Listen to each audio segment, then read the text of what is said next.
Hello, today I'm preparing a piece of pork leg, is it pork leg roast today. Now, it's best to keep the wrapper because that's actually got the weight recorded on it. So this piece is just over 2 kilograms.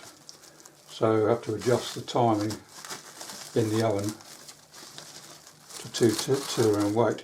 Now I've already set the oven temperature to the start temperature, which is 220 degrees Celsius for 20 minutes, and you turn it down to 170. So it takes a wee while to get to 220. Right, so here's the beastie. Not necessarily the best cut that was available, but and the first thing to do is just to rub it down with a tissue to get all the excess moisture off it. So I'll just pat it down.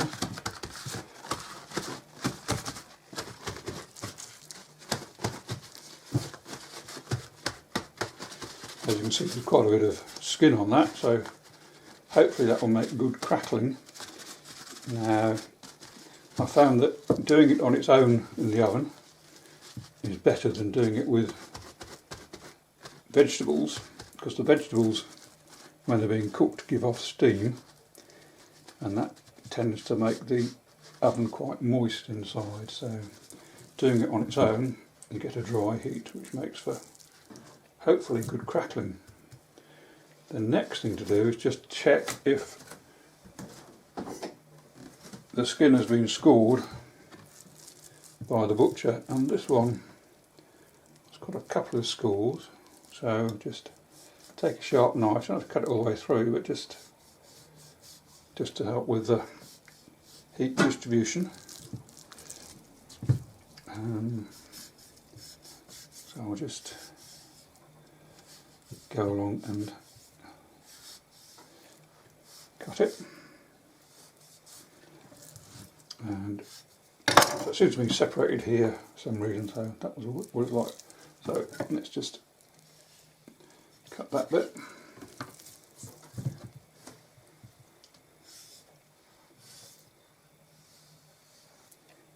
Right, there we are. Now the next thing to do is just to lightly oil it. Now I use coconut oil, because being on a keto diet, excuse me,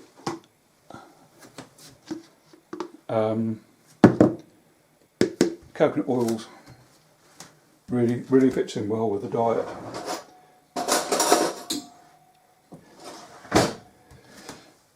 From what I understand, there's long chain, medium chain and short chain triglycerides, and the most easily or quickly digestible is the medium chain because of the length of the triglyceride, and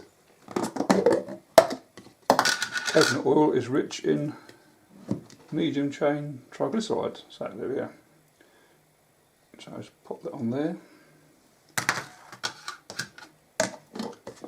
And I just rub it all over with the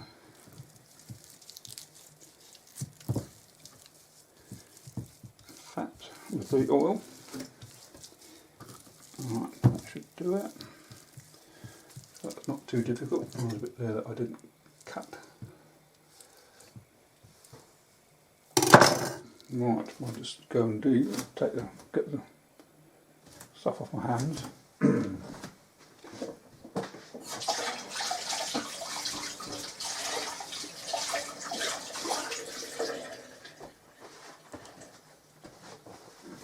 Now the next thing is to put a bit of salt on there.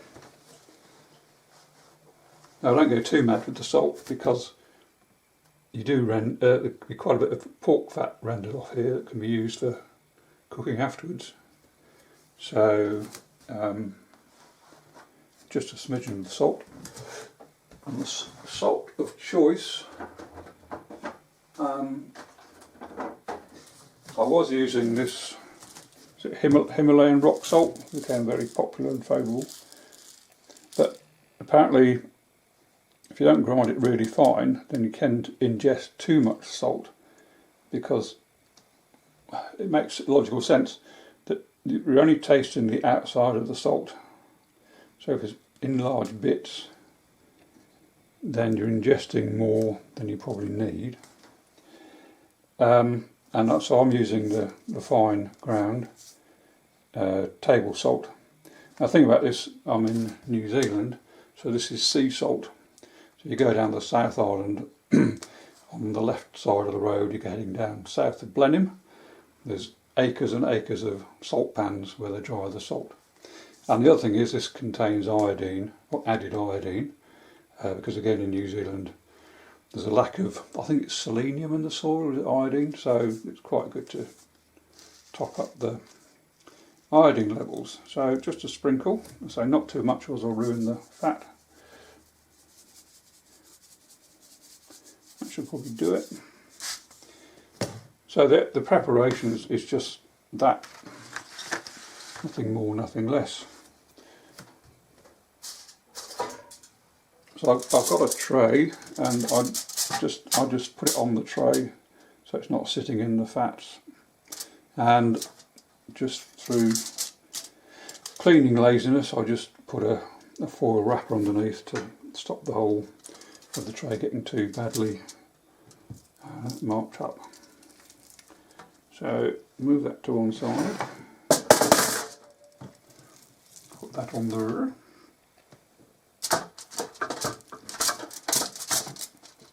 Now with the idea is to get it up to temperature, I think it's about 72 degrees, so you need to make sure it's cooked through properly, and of course it seems to cook slowest around the bones, and of course you can use the bones if you're making a beef broth or something. So what I purchased, I don't know where it is now, is a thermometer. If I can find the thing, there it is. So I just, as this is being cooked, I just pop that in there and check the temperature on the thermometer. Now I could also, to try and get some heat distribution in it, put in a couple of metal skewers, which I'll do. Again, this isn't totally necessary, but what the hey, I've got the skewers, I might as well use it. So, and I can also perhaps try and bind that in a bit. So that should get the heat right near the bone. I'll put one in there, like that. There we go. Okay, so I'll just leave that to rest. Oh yeah, and by the way, I should also add in that I took this out of the oven, out of the fridge about an hour before I started cooking it to try and get that to room temperature. So yeah, that's ready to go.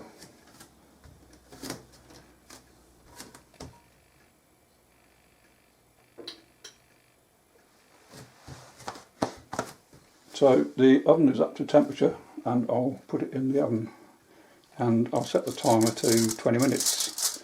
So it's 20 minutes at 220. So I'll put in the comments below what the Fahrenheit equivalents are for that. So here we go. And it's going in on the middle shelf.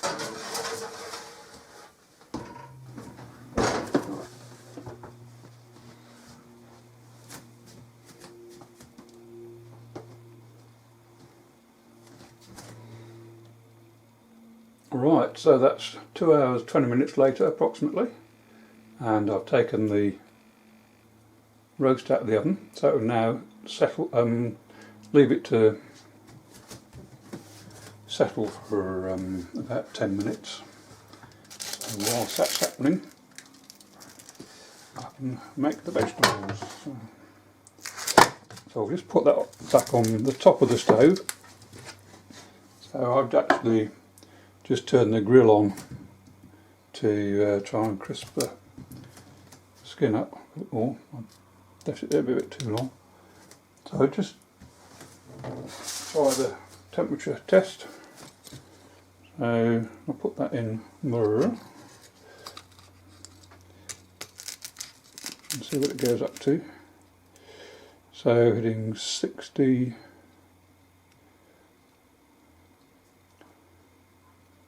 70, just past 70. Yes, we're about 72, which is okay. So I'll just leave that to rest while I do the veggies. Thanks for watching.